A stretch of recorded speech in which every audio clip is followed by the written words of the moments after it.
Okay, hello everybody. This video is the English version of a video I already posted at the 991 podcast channel. And the topic and the title of this video is The World Order in Upheaval Towards a New World Order of the New and Old World Powers, and that is the second part, a few lessons about new views on capitalist state essentials. Now, before starting with my reflections about what I call the world order in upheaval, uh, this video is a contribution to the very excited discussions about the activities carried out by the United States. According to this discussion, starting with the new President Trump. And one of my contributions will be that I think this upheaval started much earlier. And my main contribution to this debate is that it is a debate that, to my mind, makes a big mistake. And I want to suggest another approach to think about what is happening these days in the world. Then presenting this as all these discussions do, and I must say, not only among the established media, the politicians, and not to forget also the scientists, the social sciences. This is an approach I recommend, which should not repeat what is basically happening in this debate, and that is that everything is discussed as if the topic of the debate was a kind of entertaining activity of two or three or number of individuals, as there are at the moment. Is on the front of all of these debates a certain Trump, and as there was already in the past, before this guy became the president of the UA, there was always this war in Ukraine, and everything there was also discussed as if the war was another playground of another individual, this time of Putin. And everything that has been discussed about the war was presented as if it was for the kind of satisfaction of any kind of individual desires of this person, Putin. Everything was about Putin. And now what is happening in the world is presented to us as if it was the kind of politically inspired hobby of this person named Trump. Everything is explained and reflected as if what the United States are doing contemporarily is all a product of the particular individual character of this person. This is something one should not do. This is, in fact, and that's quite funny, it is practicing the conspiracy theory approach by those people who are otherwise, if they are criticized by people who practice this conspiracy approach, or who also don't practice this approach, it is considered as or denounced as a conspiracy theory if it doesn't suit them. But if it suits them, they practice this conspiracy theory to an extent that is just amazing. Again, the whole debate about what is going on in the world today is presented by all these people who otherwise criticize conspiracy theories in a way that can really not be better any kind of better conspiracy theory than they are somehow presenting our reflections to us. It is, on the other hand, a kind of confession of these people, a confession regarding the status, the political status of these people they are talking about. It's basically the main players are at the moment Putin and now Trump. It is an interesting illustration how powerful these people in fact are. And to make a little comment here about this conspiracy theory and why it is such a kind of appreciated way to reflect on the world politics. This has something to do, in fact, with the way these societies we are talking about are constructed. And in fact, the way they are constructed is like this. There are people, and there are only a few people in these societies who have the say, who have to decide everything, and who also impose their reflections to everybody via the media. And since this is the kind of division within this society, that there are a few people who decide about everything and who sort of also create all the accordingly thoughts through which we should interpret what they're doing. The fact that this conspiracy theory is such a popular way of explaining everything, Putin, Putin, Putin, Trump, Trump, Trump, somehow mirrors the way these societies are constructed with regard to who has the say in these societies. And in fact, the say in these societies have these kind of political and economic leaders. That's why my recommendation is don't adjust your way of reflecting on what is happening in the world to this way of looking at it, because it somehow accommodates the way of reflecting on it to the way this society constructs its way of reflecting on itself via the few elitarian people, including, I have to say here, the social sciences, because they are not any better at all with regard to what they are saying in terms of how they are reflecting it. They all also have this approach that it's all about Trump and Putin. No difference at all from politicians or journalists or people who are the elites in the economy. That is everywhere exactly the same. Everything they tell us is an approach that looks to everything that is happening through this conspiracy theory approach, explaining everything through the character of these political leaders, again, basically at the moment, Trump and Putin. So one should not do this, and one should not forget that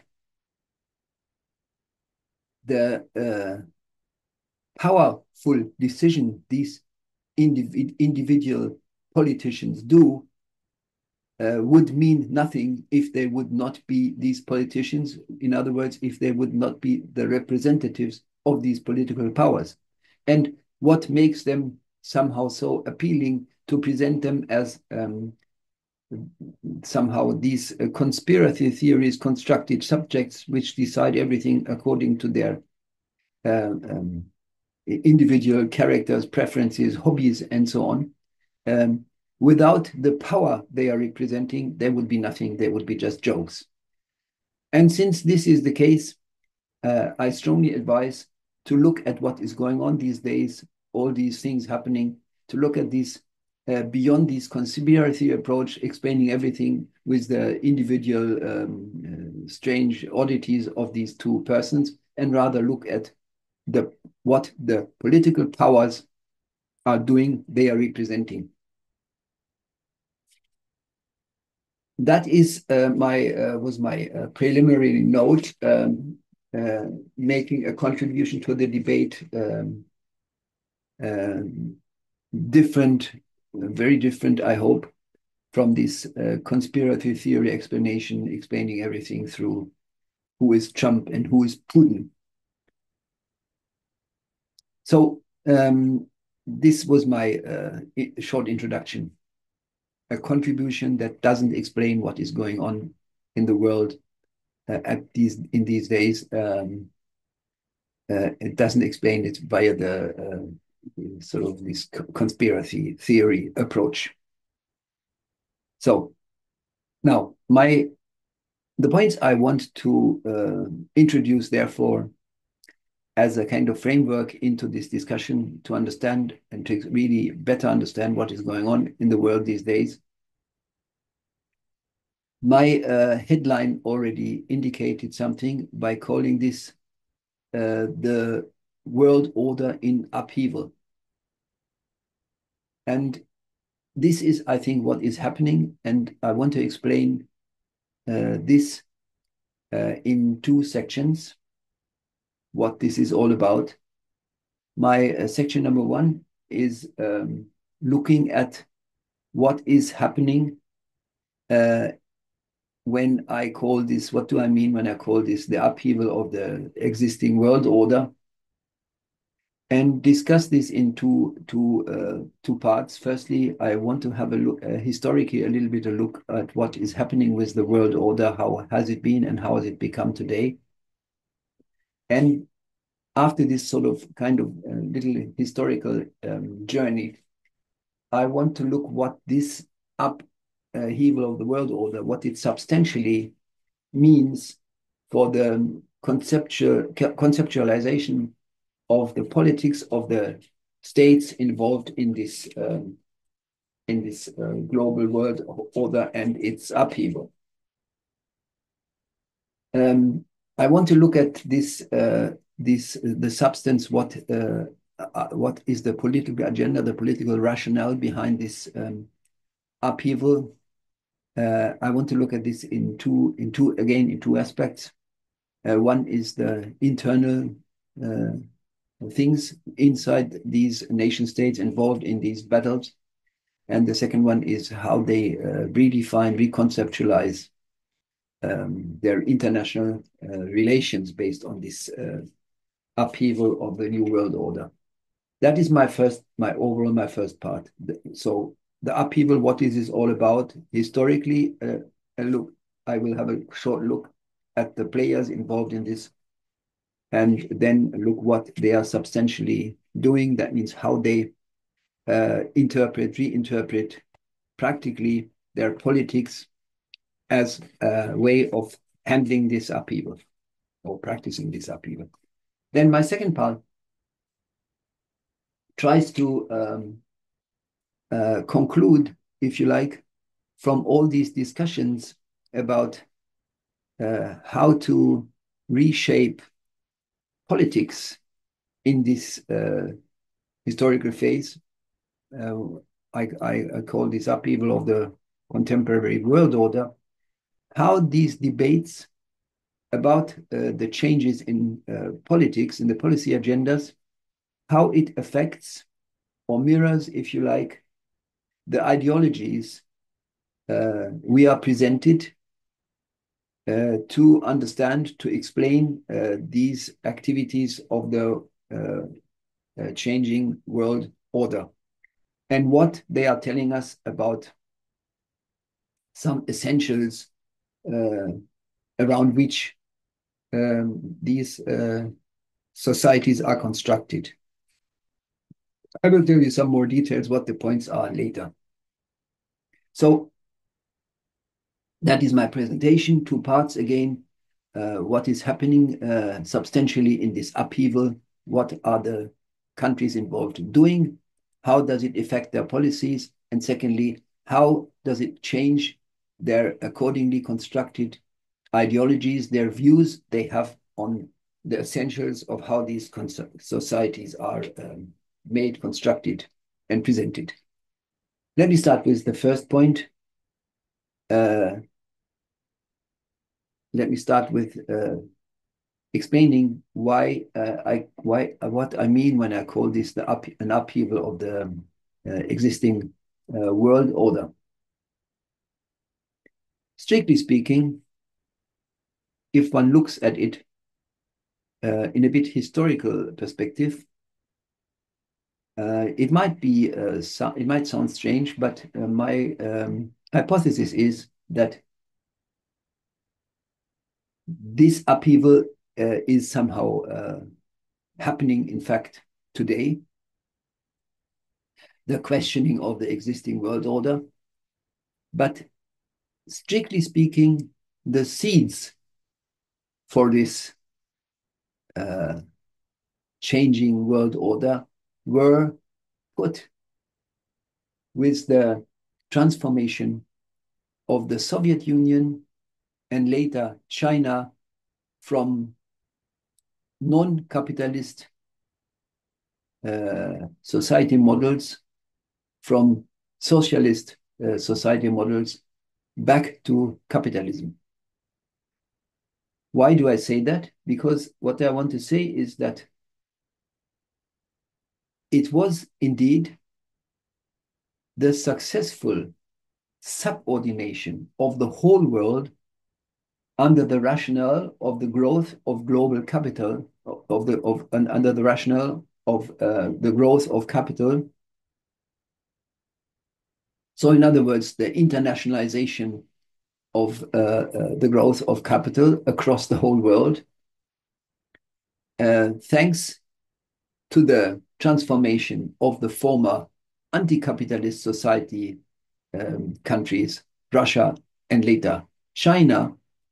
It was this successful spread of this capitalist rationale all over the world, which created and resulted some successful new capitalist countries, China, Russia, and not to forget India. And in this context, I should mention here the so-called BRICS states, which gather also other countries like Brazil, South Africa, and Turkey wants to join. So all these powerful economically and politically, and not to forget also military-wise, powerful countries, which have emerged thanks to the successful spread of the capitalist rationale all over the world. That means that to the successful project making the whole world a capitalist world. In this context, one should not forget there are, next to these powerful players, which have occurred thanks to a very successful implementation of the capitalist rationale in their countries. And they were so successful, needless to say, because these countries gained their power thanks to the size, simply to the size of the countries, India, China, and Russia. It has to be mentioned that when I say the capitalist rationale was spread all over the world, it has to be mentioned that those countries which are not that powerful, that is the former colonized part of the world, that this has also been transformed into capitalist societies, admittedly into a bit kind of a variation of capitalist societies, since these countries are sort of a bit strangely constructed because they practice capitalism without having the means to really practice it. And that's why they are still very much under the control, despite of the fact that they have gained the status of independent countries. They are still under the economic, political, and military control of these global, let's call them global world powers. But what I wanted to say is it's not only China, Russia that has been transformed into capitalist countries, in which this capitalist rationale according to which everything is somehow aiming at the growth of abstract wealth, in which this rationale has been successfully implemented, so successfully that it created these competing world powers, especially in the case of China, India, and Russia.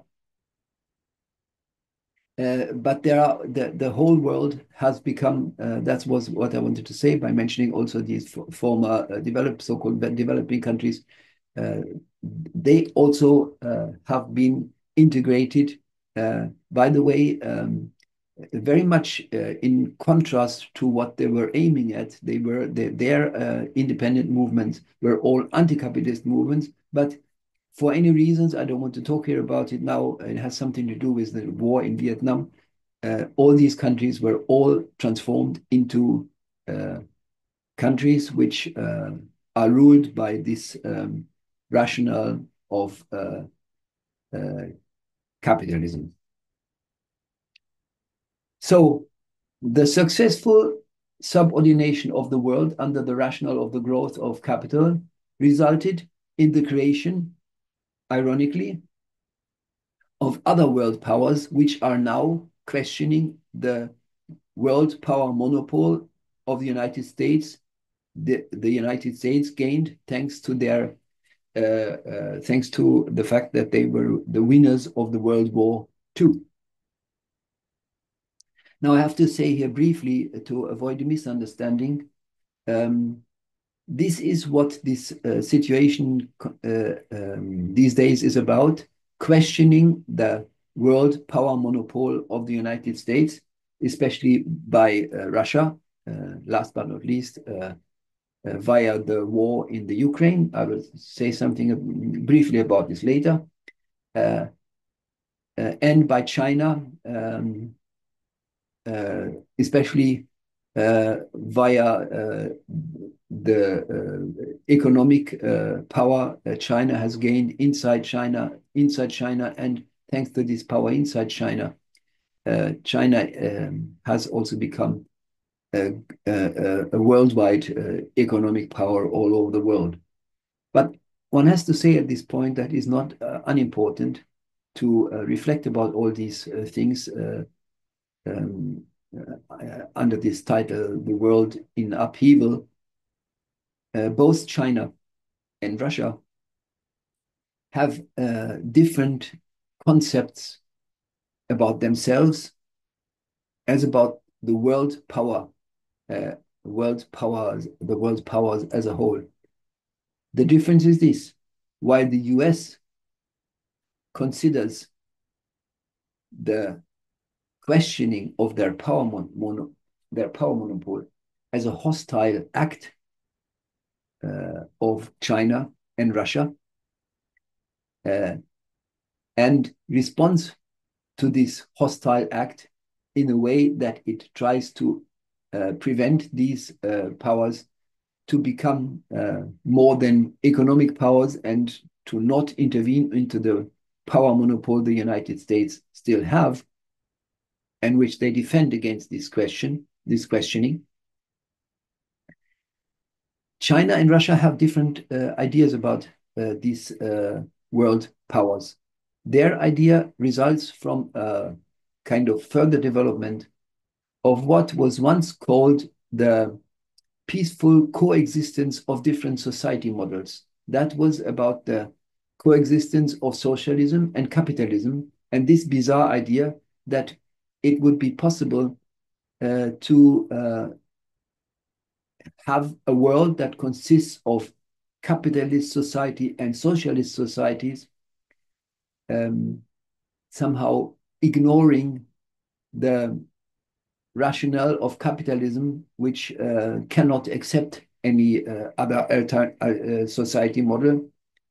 And the world history is full of examples how and in which way this claim that capitalism is the only possible society model in the world, how that was somehow imposed to the world. I just mentioned the way the developing countries have been forced to transform to be transformed from colonies into participants, odd participants, but still participants of this globalized capitalist society approach, China and Russia further developed this idea of the coexistence of competing society models towards the idea that there should be what they call a multiplicity of world powers. And there should be a coexistence, in other words, no longer of different society models, but there should now be a coexistence of peacefully competing world powers. And I don't want to go into details into this, but this is just as odd as the idea that capitalism could somehow accept to exist peacefully next to socialism. This is another topic. It's just important to understand that these countries, Russia and China, have different approaches, different concepts of this multiplicity of world powers compared to the United States. Then, so far, as you might have noticed, I did not mention at all. I was always talking about competing world powers, Russia and China. I did not mention the EU, but the EU must be mentioned. The EU, in fact, the EU has become under the protection, even under the military protection of the nuclear power of the United States, has become from a tool of the United States towards rejecting and fighting against the Soviet Union. From this tool, the Europeans have become themselves, in a quite tricky way, under the nuclear power umbrella of the United States. And also, I have to say this, but this is also another topic for discussions. I just say this with the Russian updated version of this kind of concept of a multiplicity of global powers. With this approach, or thanks to this approach, the Europeans have become as successfully another world power, last but not least, by expanding the EU, originally starting from West Europe towards the whole east of Europe, and also the expansion of the NATO towards the Russian borders. This has something to do, in fact, with this idea of prolongation, if you want, of this coexistence of two society systems, to the idea of the coexistence of a multiplicity of capitalist world powers. How this worked, if somebody's interested, I wrote a long blog about this on my website, and there you can read how the Europeans managed to use this idea of Russia to always present their extension towards the east, and by doing that to become a competing world power. You can read this there. I wrote a long blog about this on my website. It's called knowwhy.net, if you want to go to the internet and look at it.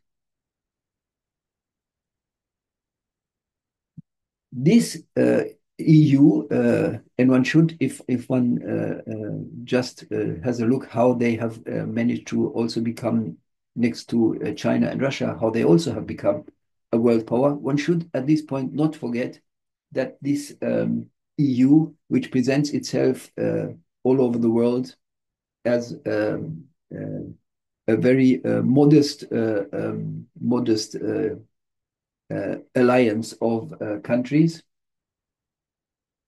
This EU presents itself as a peace project, and it is the peace project in the sense that it is somehow an alliance of all the former colonial world powers, which all were losers of the World War II, which then united themselves towards a new joint world power, as I said, expanding thanks to their unification and thanks to the support of the United States and thanks to the odd ideology of the Soviet Union and later of Russia, of a peaceful coexistence of world powers, managed to extend its power all over Europe until the Russian borders. That is, to put it that way, until the Russians realized that this progress of the Europeans towards the Russian border was combined with a questioning of their military powers and stopped it. And this is the birth of the war in the Ukraine we are facing today. Now, the discussion we are sort of confronted with these days has, of course, something to do, as I said, with this uprise of these new world powers. The war in the Ukraine is the way Russia now tries to force, despite of its interpretation of the peaceful coexistence of world powers, it shows how what a kind of nonsense this idea is, because otherwise it wouldn't have to force the power monopoly of the United States via a war to be accepted as a world power, and but that is what is in fact happening, and it's also not so difficult beyond all, if one goes beyond all these the Trump and the Putins and so on, that the reason why it is happening what is happening today in all these negotiations between Russia and the United States about this war in the Ukraine, that this is obviously a new way of the United States being challenged as the power monopoly of the world, of only power monopoly in the world, being challenged by Russia and China. That the United States have decided that their focus, their priority in defending their world power monopoly should not be Russia, but it should rather be China. And this has certainly something to do with the how they consider their power monopoly challenged in the comparison between Russia and China. And it's quite remarkable, though Russia is carrying out the war, it seems that the United States don't consider Russia as such a sort of dangerous power compared to China. So there are basically, I didn't mention now India as a particular case, but I don't want to go in all these details about all these world power conflicts. And my point more is to say, to give some hints about what is going on in the world under this notion of the world order in upheaval, and to recommend to discuss all these things we are facing today in all these negotiations between Russia and the United States, the positions the EU, the European Union has in this case, and so on and on and on. I want to strongly recommend to not discuss this as this is Putin, this is Trump, but as a way in which this upheaval of the existing world order, the question of the power monopoly of the United States, is simply happening. And a final word. and that's the end of my historical journey um, about the contemporary positioning of the European Union and in relation to their realignment of the USA in the context of the Ukraine war and these United States priorities, um, uh, prioritizing the China as their main challenge, as their main enemy.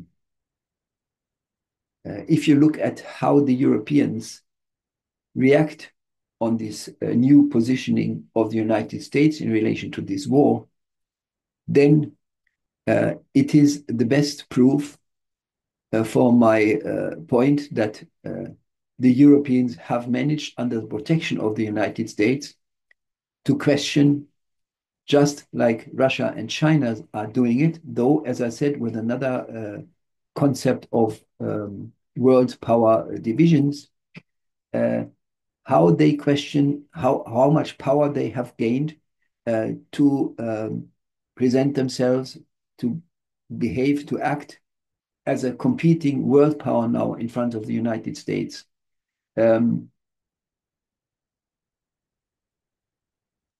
As a little hint, as you know, while the United States and Russia are negotiating how they finish this war in the Ukraine, from the United States point of view, in order to have all their to focus all their power on their hostilities towards China, the EU is somehow responding to these negotiations in a way that they still insist on sending what they call peace troops into the Ukraine.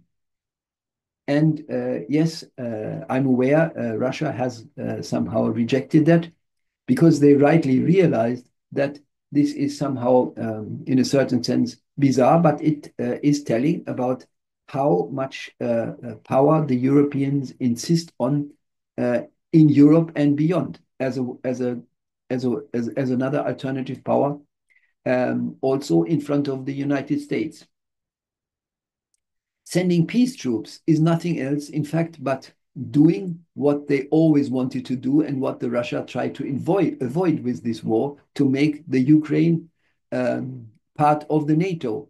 So, and though the Europeans, for any reasons, have somehow so far accepted that the Ukraine would not immediately, at least, become a part of the partner of the NATO, they are now sending the NATO troops, but they are not called NATO troops, but they are now called peacekeeping troops for the security of the Ukraine. So they give the NATO troops another title and send the troops again, the military forces, towards the Russian border. Well, in this case, Russia has learned from its mistakes from the past, apparently, and as far as I can see, clearly denied this idea of the Europeans to do now, under another title, what they were originally always trying to do, to get control over the Ukraine, and that's why the Russians started this war. So, having said this, it underlines to which extent the Europeans have managed to really become successfully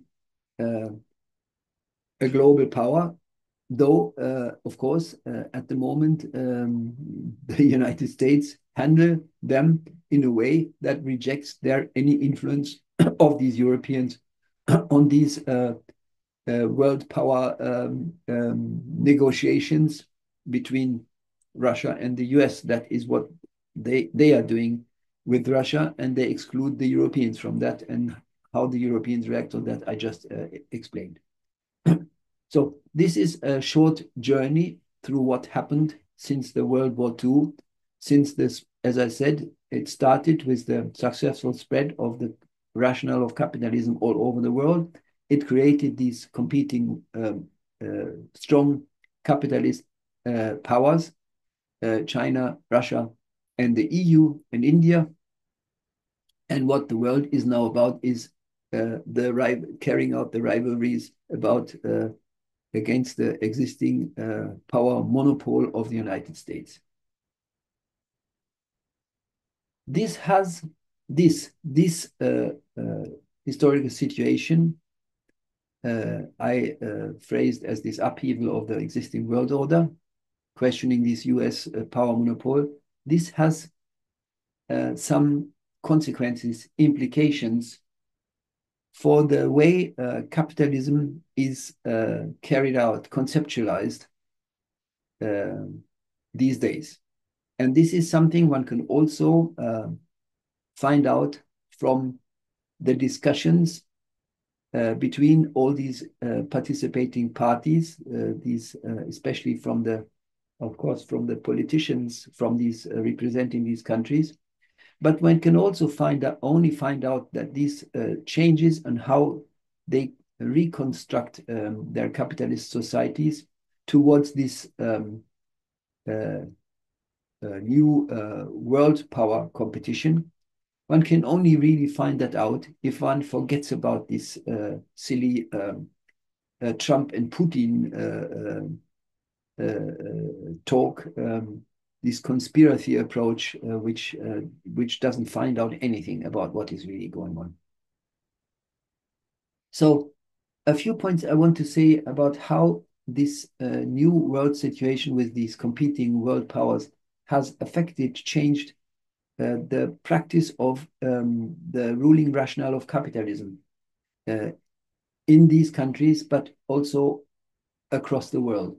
Some points I want to make. Firstly, inside nation states and firstly, internationally in the international relations, and then secondly, what happens, how does this affect the way inside these nation states practice their capitalism.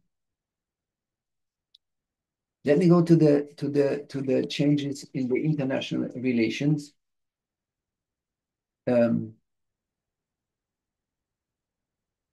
What has happened there?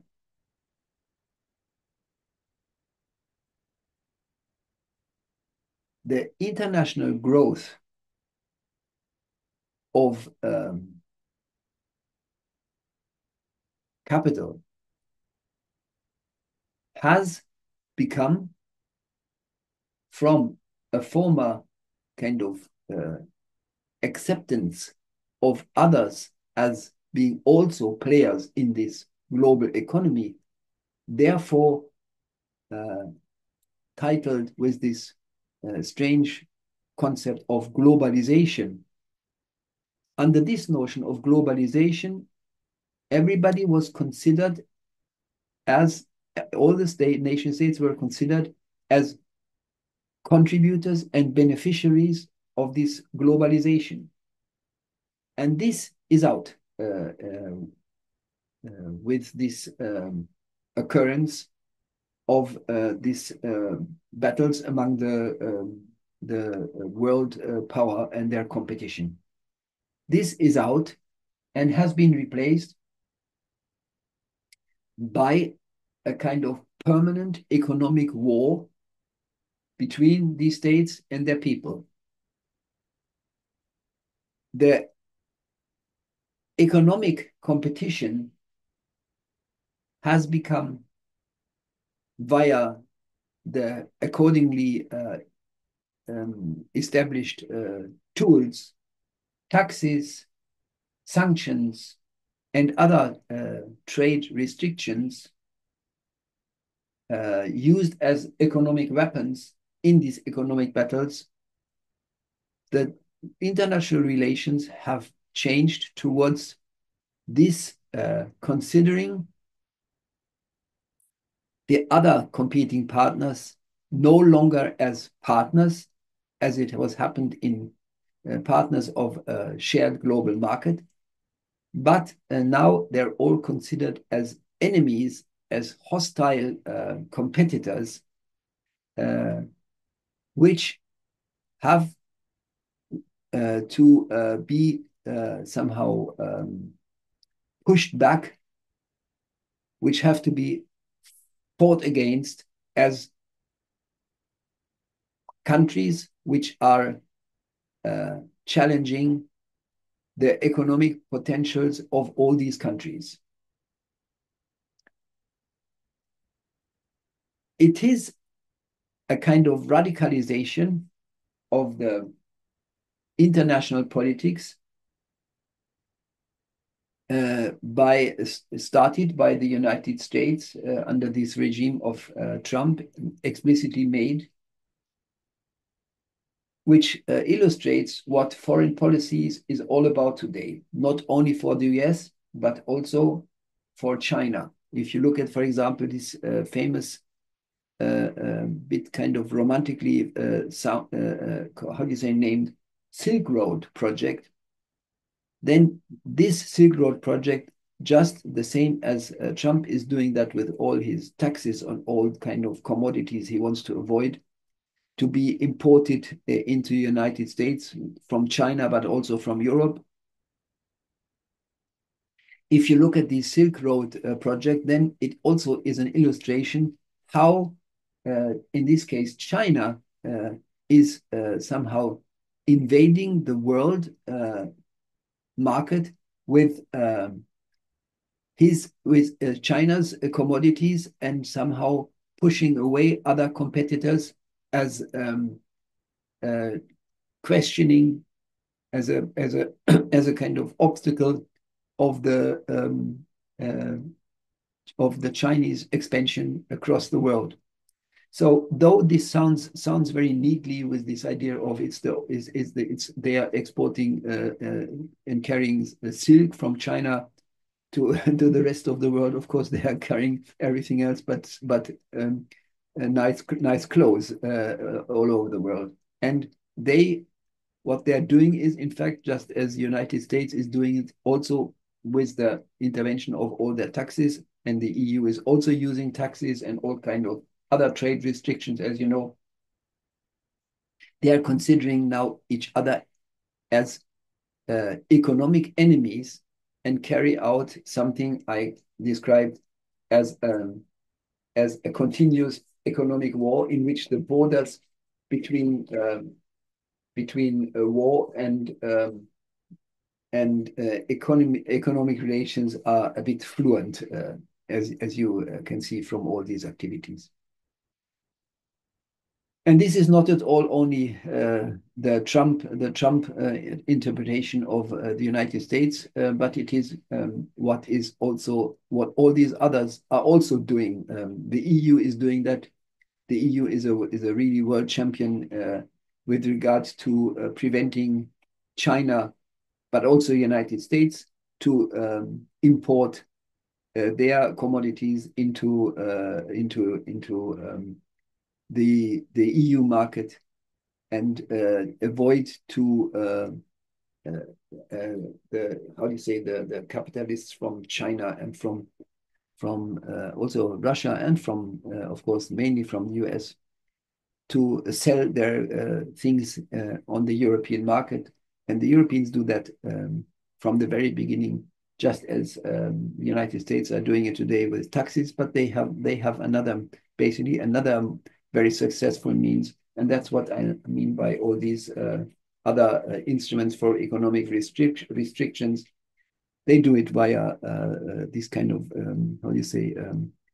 kind of in the car industry, for example, they do this with these exhaust, what is it? I don't know how it's called in English, this kind of, how much the pollution the cars create. And by fixing the certain figures, they say, oh no, the United States have too much pollution, can present this as a contribution to the global warming, and not that has nothing to do, of course, with the protecting their car industry. No, it's all about the wonderful global warming and so on. So that's what the EU is doing continuously as well. So what I want to say is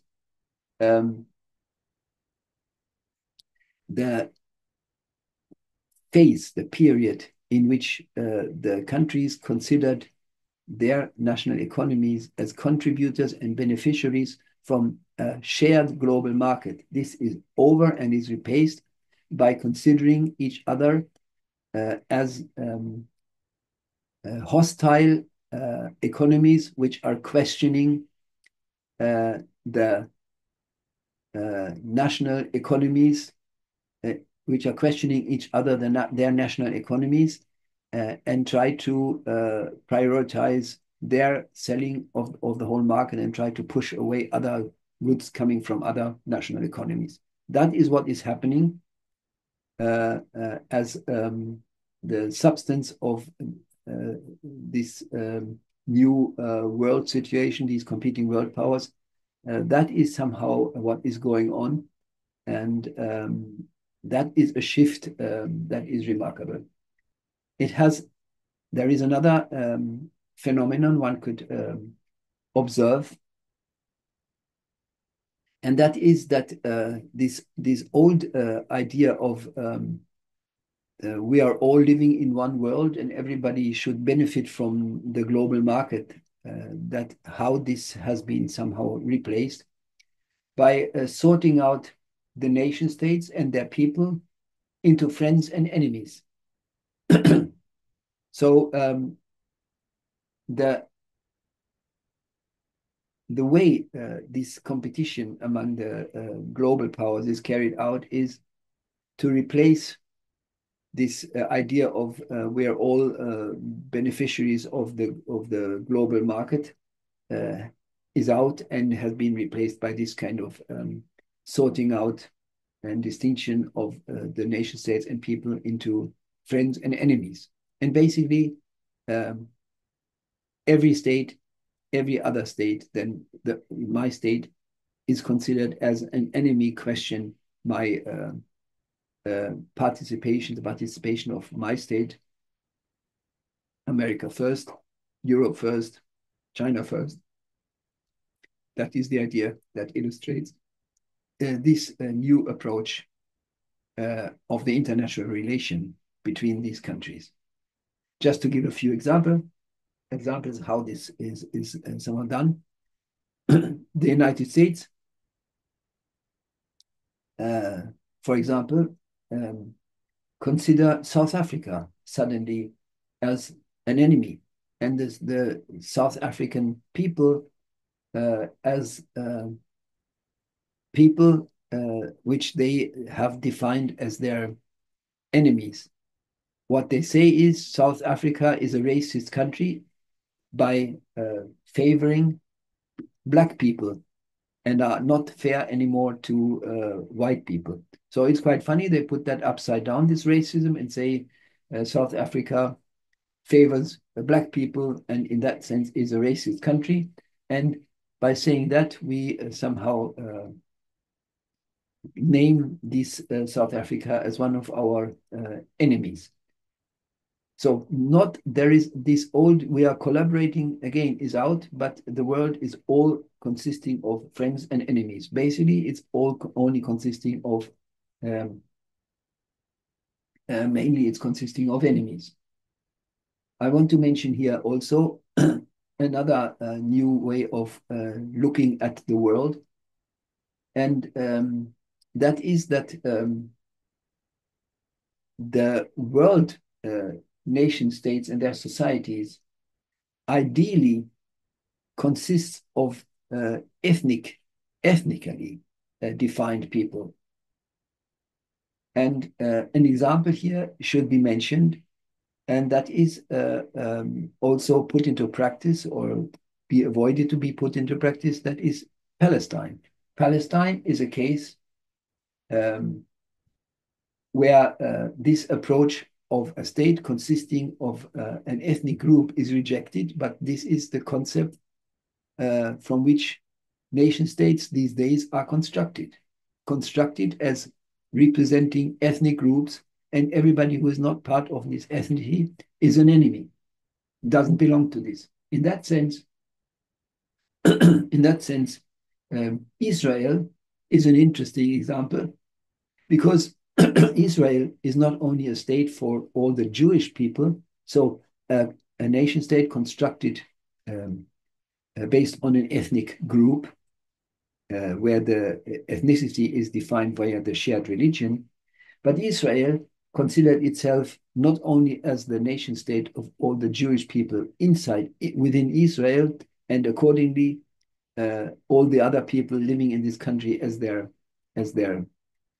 as their kind of enemies, excluded from the citizenship of these nation states. But Israel is considering all Jewish people all over the world, also those who are living in other countries who have another nationality, as the part of the population of this country. And in that sense, Israel somehow represents a kind of ideal model of the way in the context of this competitive, hostile relations between nation states, how they are construct in this context their national societies, and how they see each other as enemies. Last but not least, the current success one could observe all over the world regarding the successful political movements, political parties. All these so-called right-wing political parties, which are stressing my country first, stop all these international collaborations. The priority is my nation state and my national people. The success of these political parties is mirroring this historic situation of this of what I call the upheaval of the world order and the prioritization my country first in this situation. I want to mention here something which might sound a bit odd, but it illustrates to which extent the political concepts of the societies, of the political agendas, of the economy, how much this affects how the how do you say objectives of the economy, of politics, and of course also of the social relations, the social life, have been somehow redefined in the light of this new world situation, this upheaval of the world order.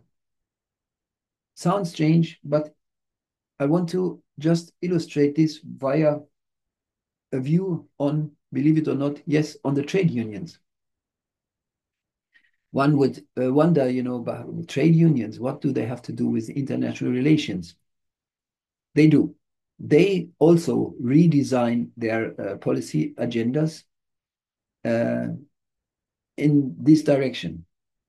If you just paid attention to big, really very big demonstration of a main trade union in Germany, the so-called IG Metall, the trade union of the metal industry in Germany. They were making a big demonstration, and on this demonstration, they were advocating national jobs for Germans and arguing that German politics should not allow German companies to move to other countries and thereby moving jobs into other countries. German industry should stay in Germany and provide jobs for Germans. So it is this German jobs first, which also affects and changes the trade union policy agenda in the context of what I'm trying to describe. So even down to the trade unions, this kind of substantial change of what capitalism is all about and what it is focusing on in this national society, even the trade unions are affected and sharing this change. With talking about the change, and somehow the trade unions also practice with their prioritization of jobs, German jobs for German people, no jobs beyond Germany. I want to come to my second part in this. How are politics changing and affected by this from what I discussed before as the international relations. Now talk a little bit about what is happening inside the nation states. Inside the nation states, very briefly, there are many things. I just want to mention a few, also just as an example to show how important it is to look in this way, how this upheaval of the existing world order affects and changes the policy rationales, the policy agendas, both regarding the international relations, but also regarding how these societies are constructed and reconstructed, reshaped, if you want, inside the societies.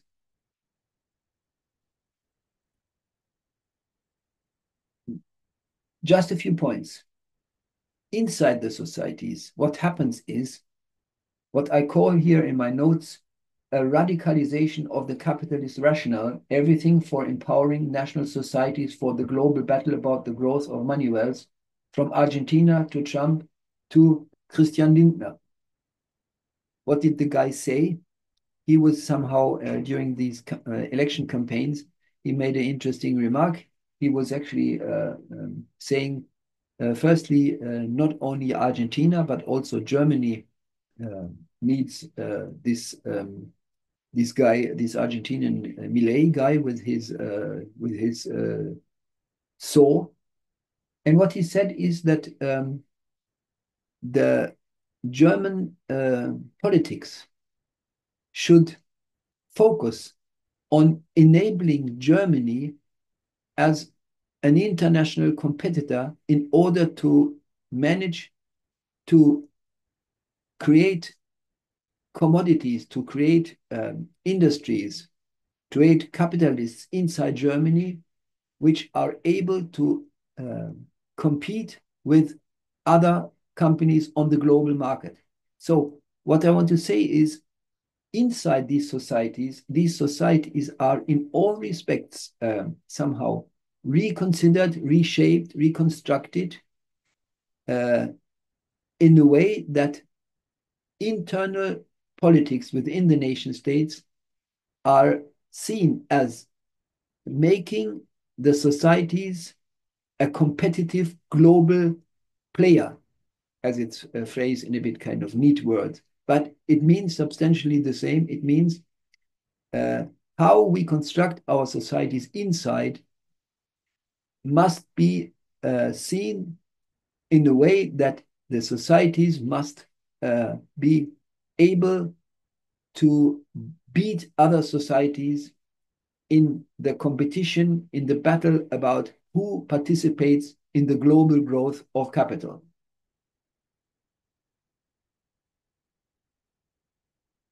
And it's interesting because in this way, seeing and constructing and reconstructing the societies inside the nation states has a lot of implications. It means that this old idea that all the citizens are equal and all that kind of thing is totally out. What they stress now is to say we need elites. The politician agenda really focus very much on economic elites. We need innovative capitalists. We need powerful politicians who are able to push away other states from the global market. And we need powerful economic players, creative, innovative companies, which are able to position themselves as the leading companies in their economy sectors. That is how the societies are somehow constructed these days. And as a consequence of that, the rest of the people is considered as helping these globally successful players, economic players, political players, and technical players, scientists, and so on. They have just to serve these elites to help them to become successful players in that global rivalries about the national participation in the global growth of money. All people are equal is over. The citizens in these countries are defined according to the contribution they have to make for these kind of rivalries of the national elites on the in the national elites and their abilities to be successful in these rivalries in the world.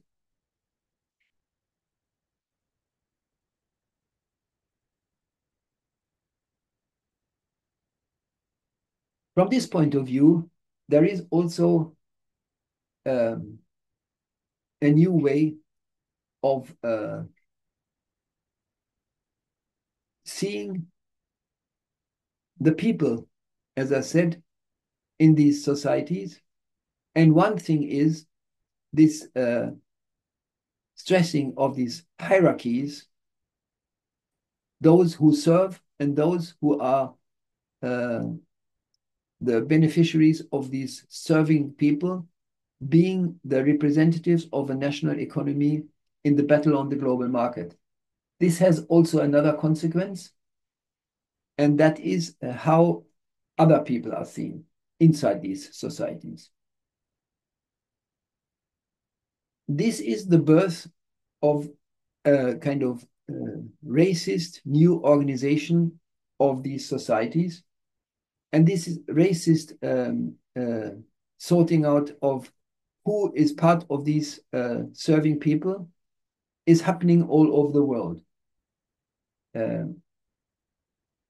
Just to start with the Europeans, because we are most familiar with that, the rest of the non-Europeans are all called refugees. And a refugee is a kind of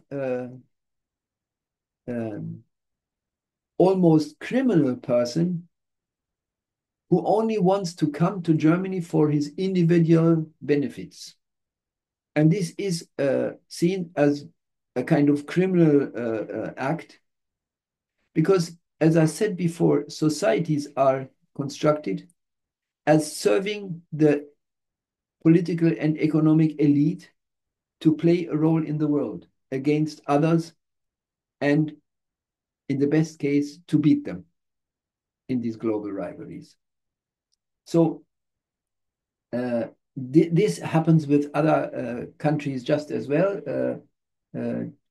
Just look at China, look at Turkey, look at Japan. You might not know, Japan is now discussing how the, I don't know, handful of Kurdish people who managed to flee to Japan, how much these Kurdish people, with their particular way of living, damages the unity of the Japanese people, though I don't know how many are here, maybe, I don't know really, 100, 1,700, I don't know, I'm just guessing, very, very few, very, very few. But that is already, under these circumstances, enough in order to raise the question that other people are not considered as anything else but as questioning the unity of these societies, and that they all have to prioritize the Japanese agenda for making Japan a successful player in the world.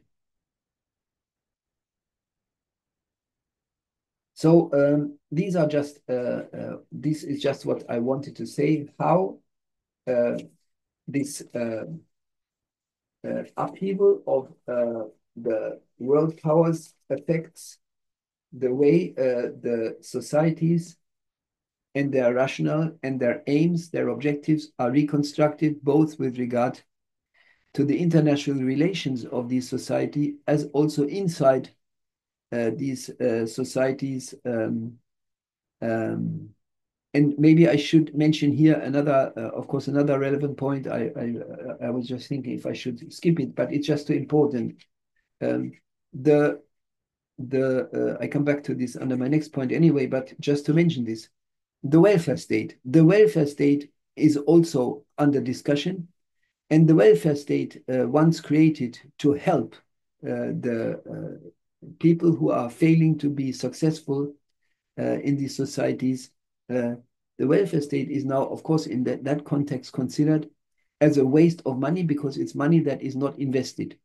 And the discussion is that therefore the welfare state must be reconsidered since it is only negative costs,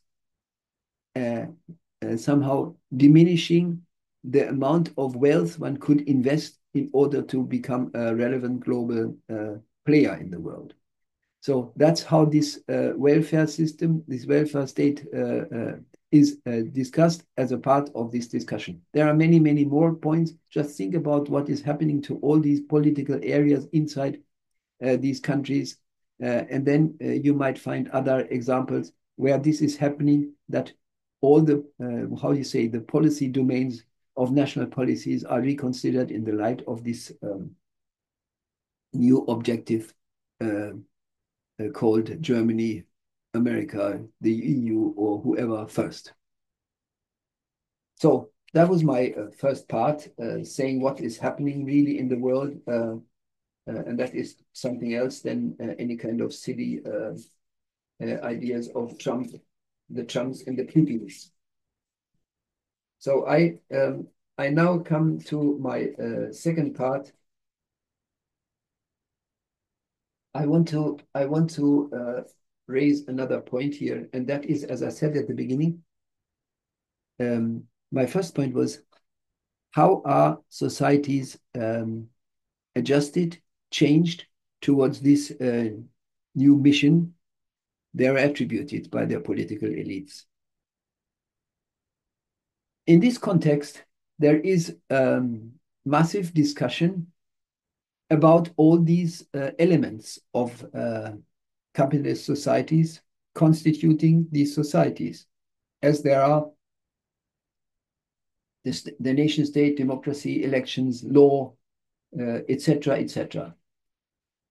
And in this context, this discussion is also very, how do you say, rich with regard to what we are told, what we are newly told about how we have to see all these kind of things.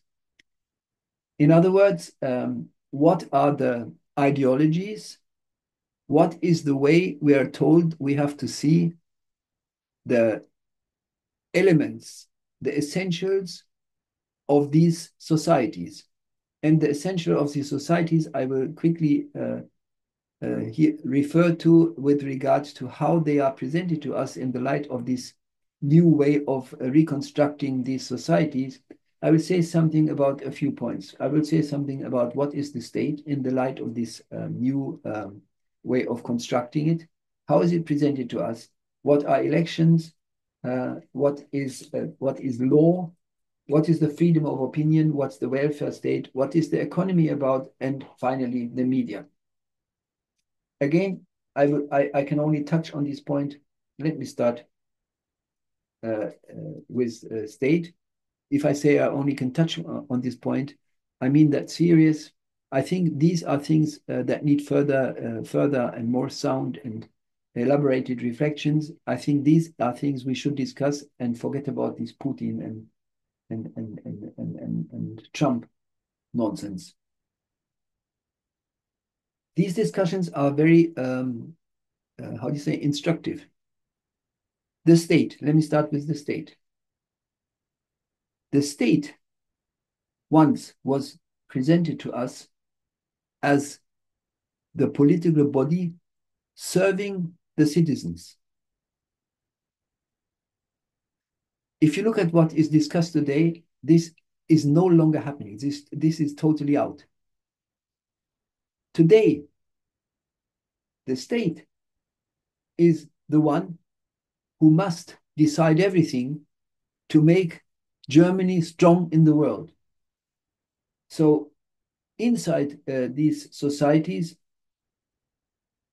the ideology about the state, which is a means of the people to have a decent life or whatever, is completely out and replaced by the notion, my state first. And that means that the state is the objective, the state and the state power is the one and only objective everybody has to serve.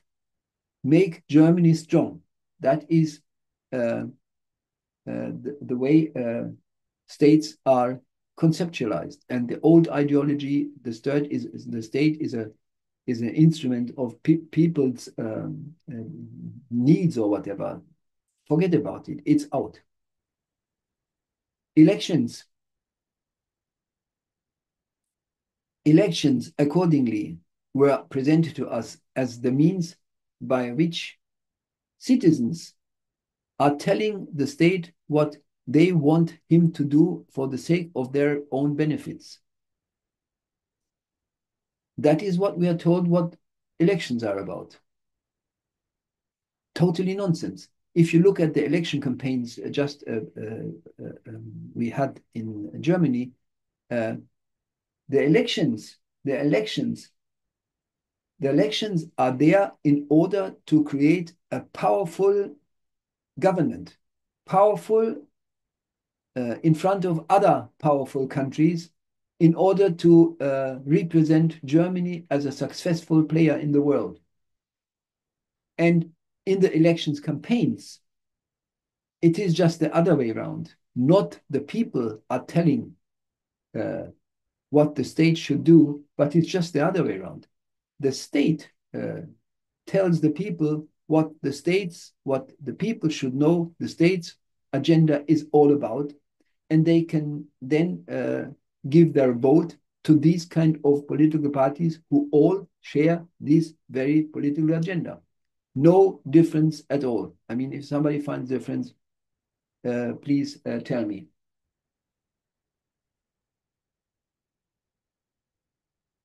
So that is how elections are presented to us. Elections and election campaigns are a means for the power monopole and decision monopole, the nation state, the political elite, to impose the actual nation state raison d'etat to the citizens. And what is the raison d'etat?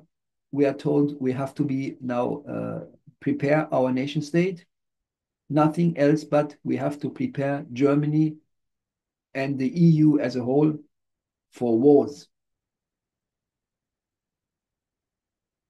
That is what citizens are told they have to focus their citizenship on.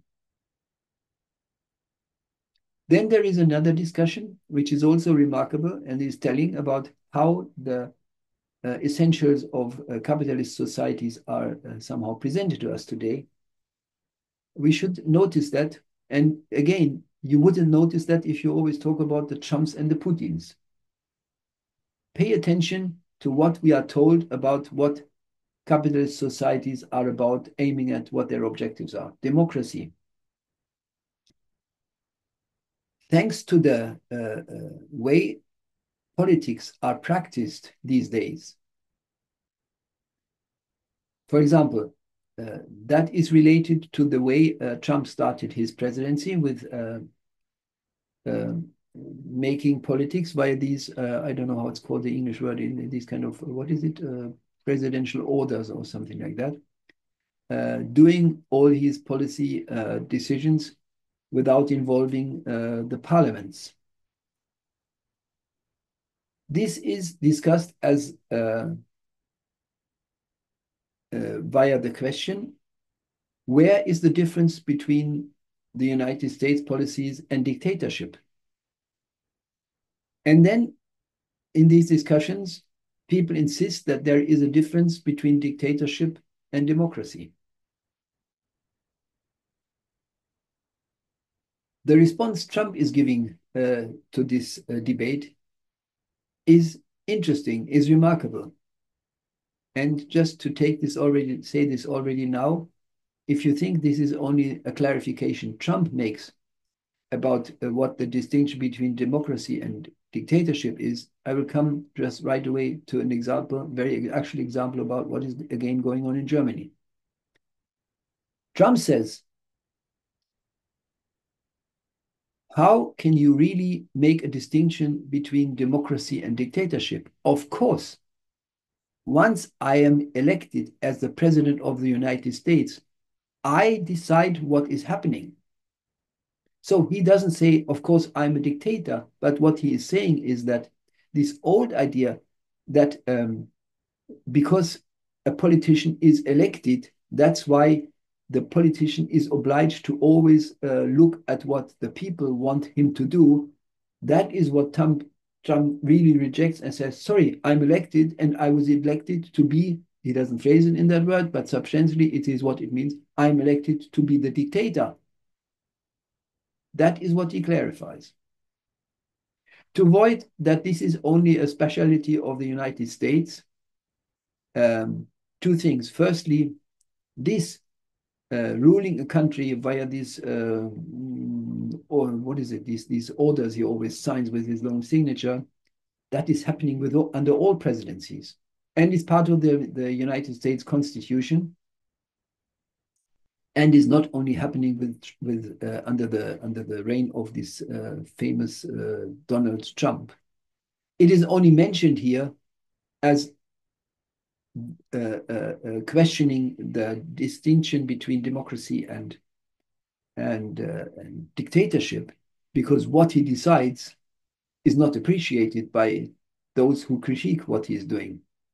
And moving himself close to a dictator is a way to articulate that they don't like what he decides. By the way, this debate, one should also notice, is quite remarkable. One should also notice that if you really do what these debates are doing, comparing democracies with dictatorships, are you aware that if you compare both, you take for granted the point of departure of this comparison is that it can be compared. And if it can be compared, they must be comparable. And with this, dictatorship and democracy must be compared because they are comparable. You are about to raise the question, where is the difference? Because you don't know anymore. And Trump just made the clarification and said, well, there is a difference. The difference is the dictator is not elected, but when he is elected, the democratic leader is a dictator. This is why then this debate moves towards another essential of how these democratic societies are constructed and what this debate is telling us about these democratically constructed societies. The debate is then saying, yes, that is true. Of course, there are similarities between an elected political leader and a dictator, because once the democratic leader is elected, he has all the power. But we wouldn't like to call him dictator. And why not? Because there is the substantial distinction between the powers, the division of the powers in executive power and in legislative. I don't know what it is in English. The legal power. Let's call it that way. I don't know what's correct in English. And here, this is now finally how these people will say, but democracy is elementary different from dictatorship, because they realize that they have somehow got quite close to each other's, how do you say, characterizations. Now they find a way to distinguish democracy from dictatorship. And the distinction is that there is the legislative who can intervene into the policy agenda of the executive. Just a little reminder. Hello, are you aware that the legislative is caring about the laws and is using the laws to intervene into political decisions? Just 2 points here. Number one, firstly, who makes these laws? The executive. No, the laws are made by the executive power. Secondly, if there is a conflict between the legislative power and the executive power, the interesting thing is that the legislative power is bound to the executive power to execute the position of the legislative power, because the legislative power has no power. The power is exclusively attributed to the executive power. That's why it's called executive power. So, in other words, the legislative power is a powerless entity of this power division. In other words, there is no power division. The power is exclusively in the hands of the executive power. Finally, a brief remark, since this is such an ongoing discussion, a brief remark about why these democratic states are constructed in this way that they have this division of executive power and legislative power. The reason is the people who were constructing or are constructing democratic societies, they are aware, apparently very much aware how much it is true what Trump is saying. Once I'm elected, I'm the dictator. They are aware that the executive power decides about everything, and not only decides about everything, but also has been attributed the power means to execute what they want to do. And in order to make sure that this power monopoly really executes the rationale of the nation state and no other rationale coming, for example, from the individual priorities of the representative of the executive power. That's why they created this control instance in the constitution of these countries with this division of the executive and the legislative power, to make sure that the executive power is really only executing objectives which are serving the power of the nation state. So it all ends up again in the objective to make the power powerful with regard to the objectives of the political power. That was my brief comments about this debate, trying to find a distinction between democracy and dictatorship. My second point, that was about the state. My second point is about law. Well, implicitly, I already said something about it. Therefore, just briefly, law was presented to us so far as something that arises and serves the human nature, and it serves the humans. And law and the interpretation of law in this way is also thrown overboard. This is all nonsense. Law is,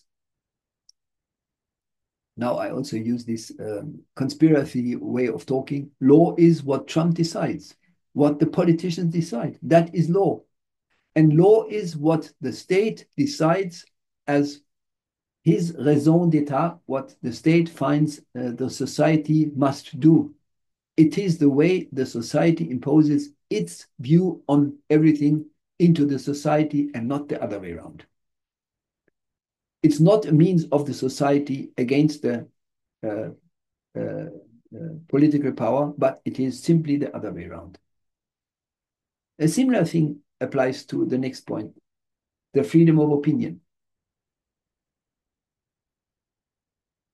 The freedom of opinion has been made from a way to complain about what the nation state is doing towards a weapon, what the nation states wants to hear and what not.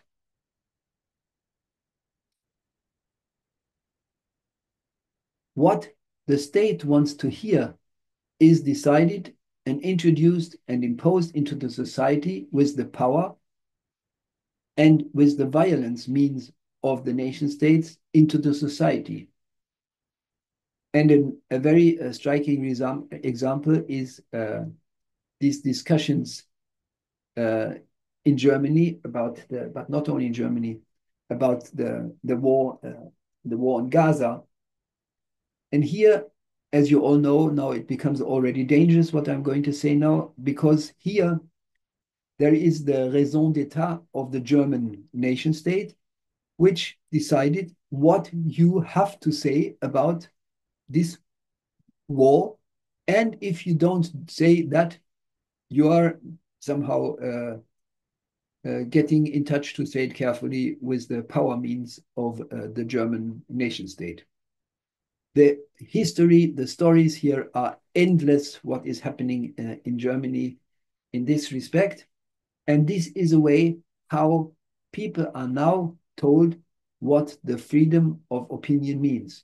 Again, it is a means in order to tell the society members what they have to say and what they should better not say. It is also, freedom of opinion is also used, very interesting, in order to distinguish internationally between friend states which are considered as being friends and enemies. This famous speech this Vance gave on that security conference is called in Munich was quite telling in this respect. He used his interpretation of the freedom of speech by saying there were people, exactly what I said, who were not allowed to say what they want to say. He was referring to the AfD. And since they were not allowed to say what they want to say, but that is what he wants to hear, this is what I just said before, freedom of speech is to force people to say what the state wants to hear and also what he does not want to hear. This freedom of speech topic is used by Vance in order to somehow present his hostility towards Germany as a nation state by telling them that Germany is not practicing the freedom of speech. And how does he know that it's not practicing the freedom of speech? By excluding the political party that he prefers, that he sympathizes with. So another way of using the freedom of speech as a means in order to distinguish between countries into friends and into enemies. That is what the freedom of speech methodologically somehow is used for, as a means of the nation state again.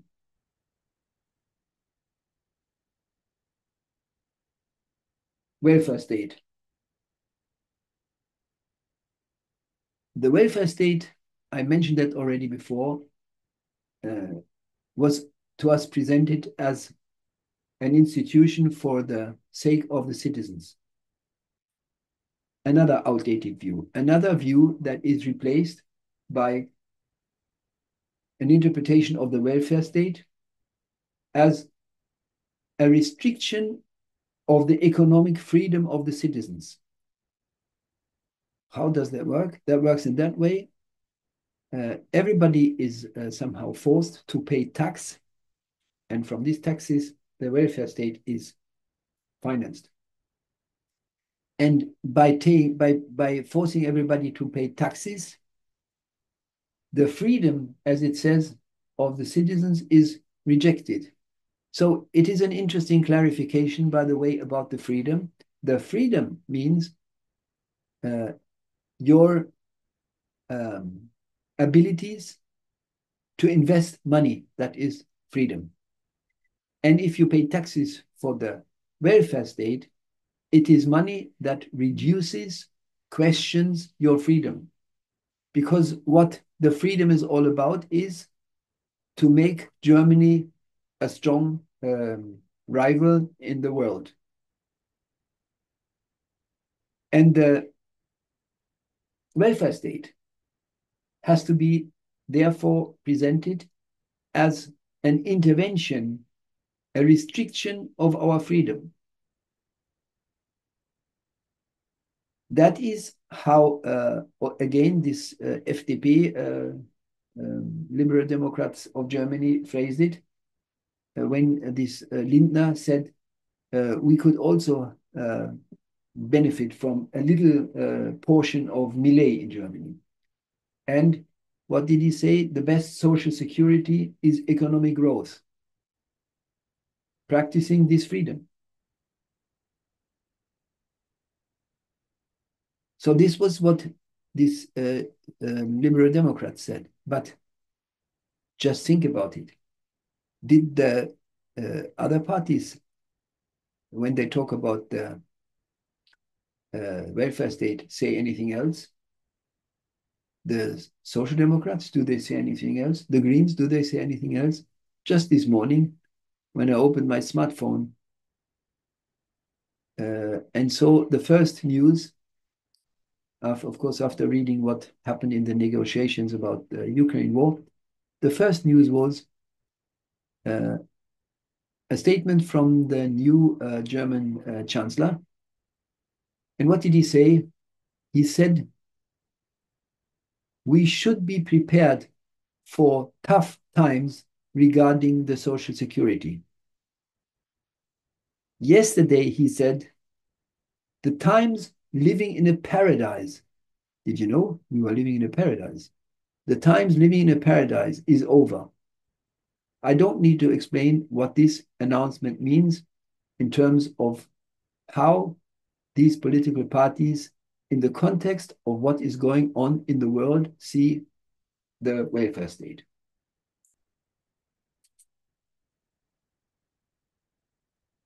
So I come to then my next point. I do it very briefly. Economy. The economy was presented to us as a means for providing people with the things they need for their subsistence. An totally outdated ideology.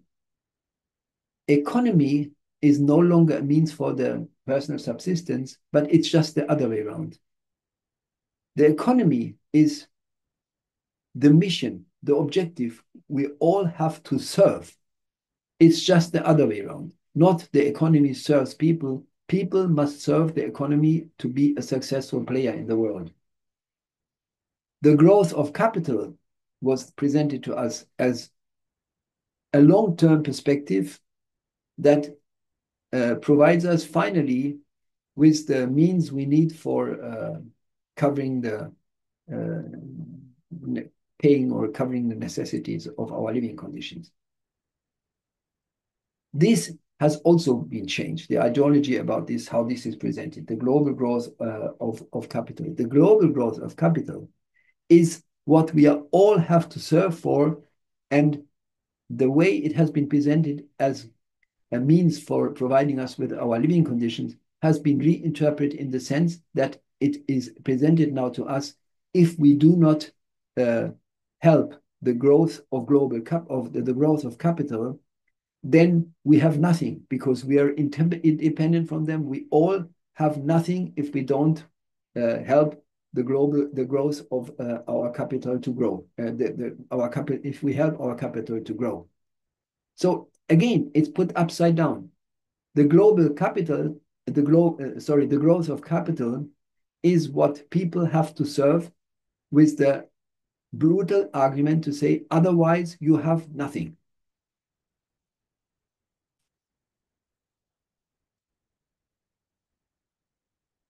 I wanted to make a remark about the media, but do I really have to say that? The media is full of these conspiracy theory nonsense. And apart from that, it is advocating from A to Z all the ideological changes I was just making a short trip through. Starting from the new concept of state, starting from the new concept of democracy, of freedom of opinion, of elections. All these things I just before are presented to us. All these new presentations of all these essential of democratic societies are presented to us via the media and nothing else. So that's basically a short journey through these new stories, the new ideologies we are told about essentials from which our societies are constructed. Let me conclude with a final remark. My final remark is this. Let me go back to what I started with. I hope from what I said, it becomes clear to which extent the debate about what is happening in the world, presented as being all kind of ideas coming from the Trumps and the Putins, this is a way of admiring what all these political powers are practically doing and presenting this as the responsibility of these 3.5 people. And by doing this, these kind of reflections entirely fail to understand the least what is really going on in the world. And the purpose of my presentation was to try to show in which direction we better think about this, because it is telling about what is going on. I hope so, at least. Okay, that was basically, I think, all. Just a final point. This was a presentation with a journey through a number of really huge topics, which all desire much more thorough and further developed discussions and reflections. I just wanted to give a short input into which direction we should carry on with these reflections about what is going on in the world. I hope I did it a little bit. And just a final word, if you are interested in continuing this discussion with me about this whole paper or some points of this paper, I'm happy to do this. Just contact me via my email address. You find it on my website. And just to tell you briefly, my email address is Michael, KUHN, at knowwhy.net, KNOWWHY.net. Write me an email. I will come back to you and would be happy to have any kind of discussions face-to-face, online. Anything is appreciated and possible. Okay, thank you. That was all. Thank you for listening, and take care, and goodbye. Goodbye.